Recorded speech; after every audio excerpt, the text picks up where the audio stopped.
이중 슬릿 실험. 나는 우주이다. 우리의 경험 가운데 가장 확실하다고 믿을 수 있는 것은 물질의 존재이다. 오감을 통해 잠시도 쉬지 않고 들어오고 곧바로 확인되는 것이 물질이기 때문이다. 세상에는 아리송한 것들이 꽤 되지만 보고 듣고 만질 수 있는 물질만큼 확실한 것은 없다. 그러다 보니 개똥밭에 굴러도 이승이 낫다는 속어처럼 물질과 함께하는 현실의 가치를 무엇보다 우선시하게 됐다. 이런 물질에 대한 신념을 더욱 높여준 것이 아이작 뉴턴이다. 그는 1687년에 발표한 자연철학의 수학적 원리에서 중력 질량과 관성 질량이 같다는 사실에 착안해서 만유인력의 법칙을 발표했다. 이때부터 뉴턴의 명성과 함께 물리 법칙에서 질량이 차지하는 비중은 급상승하게 되었다. 오랜 신앙의 압박에 대한 반작용 때문인지 기계론적 사고는 줄기차게 확산됐고 1814년에 이르러서는 측정값만 정확히 알면 먼 미래도 충분히 예측할 수 있다는 라플라스의 괴물까지 등장하게 되었다. 우리의 오감을 통해 가장 확실하다고 여겨지는 물질, 그것의 가장 큰 특징인 질량의 위상이 커진 것은 물질 세계가 실재한다는 믿음을 더욱 공고하게 해줬다. 물질은 질량으로 표현되고 질량은 입자의 덩어리로서 설명되어진다. 그래서 과학자들은 작은 입자를 찾았고 결국 돌턴이 예견한 원자라는 것을 차례대로 발견하였다. 그리고 아인슈타인이 1905년 광전 효과를 통해 빛이 입자로 되어 있음을 증명해내자 물질은 실제라는 등식은 진리로 굳어졌다. 그리고 10년 뒤 아인슈타인이 특수상대성 원리에 이어 일반상대성 원리를 발표하자 질량의 위상이 정점에 달했고 이제 질량과 입자를 부정할 사람은 지구상에 단 한 명도 없어 보였다. 그런데 질량 입자 실제라는 등식에 제동을 거는 움직임이 암암리에 일어나고 있었다. 1800년 토마스 영은 소리와 빛에 관한 실험과 연구개요에서 빛의 파동성을 주장했고 그의 뒤를 이어 오기스탱 프레넬은 빛의 파동 모형을 정식 이론에 반열에 올려놓았다. 하지만 여전히 뉴턴의 명성에 가려 파동성이 입자성에 대적하기란 버거웠다. 그러다가 1927년에 데이비슨과 점허의 전자 이중 슬릿 실험을 통해 파동성의 입지가 강화되었다. 이들은 입자성과 파동성이 동시에 나타날 수 있음을 증명함으로써 입자성의 권좌에 커다란 흠집을 내었다. 이제 물질만 참된 존재라고 여기던 세상에 파동이라는 무시무시한 적이 나타난 것이다. 그렇더라도 실험 결과를 액면 그대로 받아들인 과학자는 거의 없었다. 그들에게 있어서 입자는 무조건 우선해야만 하는 대상이었다. 그래서 파동이 가능하게 하는 어떤 물질로 우주가 가득 채워져 있을 것이라 여겼다. 입자의 파동성을 부정하거나 폄하하기 위해 에테르라는 가상의 물질까지 만들어 우주를 가득 메웠다. 훗날 마이켈슨과 몰리 실험으로 에테르의 존재는 부정되었다. 그런데 더 큰 문제가 발생했다. 꾸준한 실험 결과 빛이나 전자만 파동성을 띈 것이 아니었다. 존재하는 모든 입자가 파동의 성질을 구비하고 있는 것으로 나타났다. 이렇게 되자 입자를 신봉하던 과학자들 역시 파동성을 받아들이지 않을 수 없게 되었다. 그래서 입자는 입자성과 파동성을 동시에 지닌다는 이중성을 채택하기에 이르렀다. 그 내막이 어찌되었든 합리적인 절충점이었다. 그런데 양자역학이 급속도로 발달하면서 입자성과 파동성의 균형은 점점 허물어져 갔다. 계속된 실험은 입자성을 축소하고 파동성을 부각해 나갔다. 그러다가 일부지만 파동만이 존재의 실제 모습이라는 주장까지 대두되었다. 이렇게 되자 입자 신복론자 측에서 가만히 있을 수 없게 되었다. 여태껏 양보한 것도 억울한 일인데 권좌까지 넘겨줄 수는 없는 노릇이었다. 그래서 양자역학과 거의 비슷한 시기에 출범한 입자물리학의 속도를 바싹 높였다. 이때 구원 투수로서 등장한 것이 표준 모형이다. 이것은 양자역학의 실험 결과에 상관없이 우주는 변함없이 입자로 되어 있다는 가설에서 출발한다.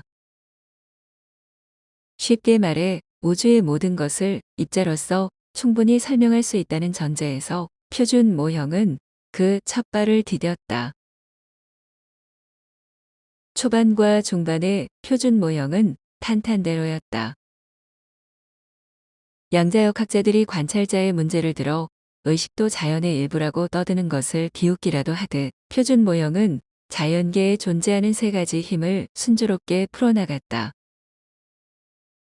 약간 복잡하고 어설픈 구석은 있지만 그런대로 하나의 방정식 내에 묶어놓기도 하였다. 그런데 가장 큰 문제에 봉착하였다. 최초의 입자. 그러니까 질량이 어디서 왔는지의 문제를 어떻게든 해결해야만 했던 것이다. 첫 단추를 제자리에 끼지 않으면 그 이후의 단추는 모조리 무의미하게 되고 마는 이치이다. 표준 모형은 입자와 질량이라는 절대불변의 원칙 하에 세워진 이론이다. 그렇기에 질량을 부여하는 입자가 반드시 관측되어야만 한다. 여기서 등장한 것이 그 유명한 힉스 입자이다.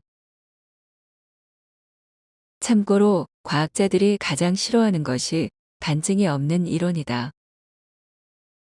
반증의 구석이 없이 일방 통로로 나아가는 이론을 유사과학, 쉽게 사이비 과학이라 한다. 가령 교황청에서 신을 증명하거나 티베트 불교에서 윤회를 증명하는 실험을 한다면 이미 답이 정해져 있기에 반증의 기회가 없다. 이렇게 되돌릴 수 없는 상황에 몰려 원하는 결과만을 추구한다면 그건 영락없는 유사과학이다. 평면세계 생물들은 평면이야말로 일모도 의심의 여지가 없는 진실이라 믿는다. 하지만 그들의 과학이 발전하여 평면은 높이가 없어 실제할 수 없다고 한다면 어떨까? 평면이 부정되는 동시에 그들의 세계는 신기루처럼 사라지고 말 것이다. 실제하지 않는 허상의 세계에서 살아가는 그들 역시 환영으로 전락될 터. 그렇기에 그들은 관측 사실을 어떡하든 받아들이지 않을 것이다. 모든 것을 평면으로 치환하여 평면 세계의 규칙에 맞게 적용해야만 한다. 이처럼 과학에 어떤 원력이 끼어들면 유사과학이 되고 만다. 꼭 그렇지는 않지만 기이하게도 오늘날 입자물리학자들이 힉스 입자에 목매면서 그런 상황에 직면하게 되었다. 힉스 입자가 없으면 표준 모형뿐만 아니라 존재하는 모든 것이 증발해 사라져야만 하는 처지가 된 것이다. 과학자들은 입자물리학의 생존을 걸고 힉스 입자에 대한 마지막 줄다리기를 하였고 2013년 양성자를 8TeV의 에너지로 가속시킴으로써 마침내 그것을 찾아냈다. 그렇다면 표준 모형이 완성됨과 동시에 입자물리학이 최종적으로 승리한 것인가? 그런데 입자란 것 자체가 어떤 임의적 계산에 의한 가상적 산물임은 익히 알려진 사실이다. 힉스 입자를 비롯해 새로운 종류의 입자가 수없이 등장해도 구조적 모순은 해결할 수 없다. 왜냐? 입자를 설명하기 위한 질량 개념부터가 오류투성이기 때문이다. 인류는 질량을 모든 존재와 운동 법칙의 잣대로 삼아왔지만 사실상 그것을 직접적으로 측정하는 방법은 존재하지 않는다. 어떤 에너지나 물리량이 주어졌을 때 그것을 있는 그대로 놔두어서는 인식의 한계에 걸린다. 애매모호한 자연 상태에 질량을 붙이고 이로써 입자를 만들어야만 우리의 인식은 활발하게 작동하게 된다. 양의 무리에 1, 2, 3, 4의 숫자를 붙여야만 셈을 쉽게 할 수 있는 것과 같은 이치이다. 이때 양과 그것에 붙여진 숫자는 엄밀히 다르다. 우리는 물질, 다시 말해 질량과 입자에 흠뻑 길들여져 있다. 물론 그렇게 해서 우리의 삶이 편리해진 것만은 부정할 수 없는 사실이다. 하지만 편리한 것과 진실을 바로 아는 것은 별개이다. 평면세계 생물들이 단지 편리만을 위해 사각뿔의 존재를 부정한다면 어떻겠는가? 그들 입장에서는 관측되는 사각뿔을 모조리 평면으로 치환하여 인식하는 것이 편리하고 유용하다. 하지만 속해 있는 차원의 고유 특성과 편리만을 계속해서 고집한다면 영원히 사각뿔의 실체를 알 수 없을 것이다. 이 점에 대해 양자역학에서 진행된 숱한 실험들은 경고하고 있다. 양자의 세계에는 입자라고 부를 수 있는 실체가 없음을 꾸준히 보여줘 왔다.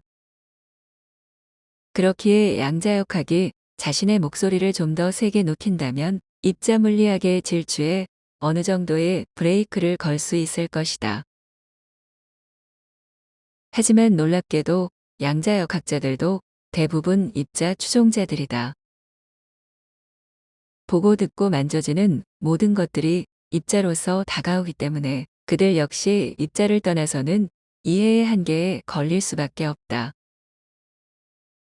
그래서 리차드 파인만은 양자역학을 이해하는 사람은 자신을 포함하여 단 한 명도 없다고 말하기까지 하였다. 왜냐, 모두들 입자를 버려서는 인식의 한계에 걸릴 수밖에 없기 때문이다. 평면세계 생물들이 평면을 버리지 못하는 것과 같은 서글픈 한계이다. 양자역 학자들 역시 자신들이 실험하는 결과에 대해 어떻게든 입자론적으로 해석하려 했다. 생사를 동시에 만족하는 고양이를 받아들일 수 없기에 논점을 벗어난 앙상블 해석을 내놓았고, 또한 상태가 결정될 때 남게 되는 다른 쪽 고양이를 처리하기 위해 우주를 쪼개기도 했다.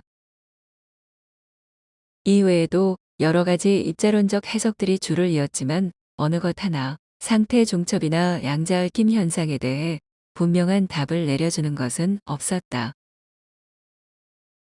결국 다수결 투표를 진행해서 코펜하겐 해석을 따르는 식으로 어물쩍 넘어갔다.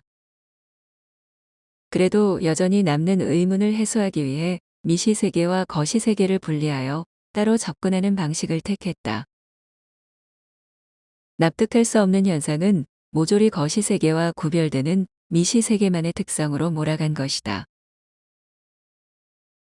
이뿐만이 아니다. 양자역학은 양자장론을 만들어 수학적으로 연속적인 장을 입자로 재해석하게 되었다. 이것을 양자화하는데 연속인 장을 무한한 입자들의 합으로 보고 무한대가 되는 점을 온쉘 입자로 해석하기도 한다. 일반 상대성 이론의 연속성과 양자역학의 불연속성을 하나로 통합하기 위한 노력도 있었다. 가장 대표적인 것으로 촉근 이론을 들 수 있는데, 이것은 1차원 끈의 지속적 진동에 의해 입자마다 고유한 성질이 생기고 여기서 우주 질서가 생성된다는 이론이다. 이건 역시 입자를 옹호하기 위한 가설에서 시작됐으니 과학자들이 얼마나 입자를 포기하기 어려워하는지를 단적으로 보여주는 사례라 하겠다. 그렇다면 도대체 실제하는 건 무엇일까?